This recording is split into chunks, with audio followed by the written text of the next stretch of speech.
Naranasan mo na bang manalangin pero parang walang sagot si Lord? Umiiyak ka sa madaling araw, nanininkluhod ka sa loob ng simbahan, pero ang tugon ng Diyos ay katahimikan. Walang sign, walang paramdam, walang tinig.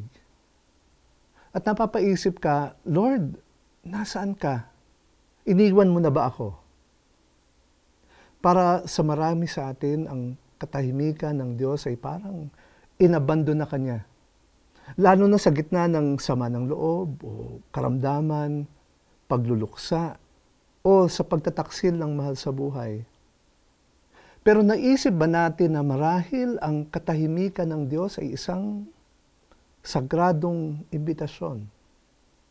Ang sabi ng Book of Psalms, "For God alone, O my soul, wait in silence, for my hope is from Him."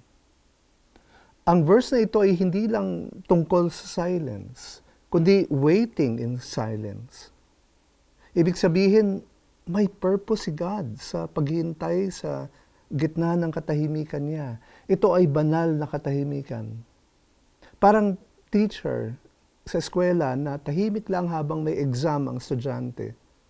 Minsan, tahimik si God habang dumadaan tayo sa mga matinding pagsubok.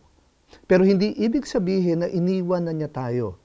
Nariyan lang siya, nagmamatsyag, nagbabantay, nagbibigay ng giya, nagpapatatag. Kahit hindi natin siya nararamdaman. Alalahanin natin, maging ang Panginoong Jesus ay nakaranas ng katahimikan ng Diyos Ama. Sa krus, ang iyak niya, my God, why have you forsaken me?" But God had not abandoned Him. Ang katahimikan ng Diyos Ama ay bahagi ng Kanyang dakilang layunin, ang kaligtasan ng sanlibutan. Tuwing tahimik ang Diyos, pinapalalim niya ang iyong pananampalataya. Hinahanda ka niya para sa bagong season ng buhay mo. Maaring binibigyan ka ng panahon para manahimik at magnilay-nilay. Imbitasyon niya ito para makinig ng mas malalim sa Kanya. Pray tayo. Aming Amang makapangyarihan, alam ko na nariyan ka sa gitna ng katahimikan. Patawarin mo ako sa pagdududa ko at kawalan ng pananampalataya. Turuan mo po ako na maghintay sa iyo ng may pag-asa.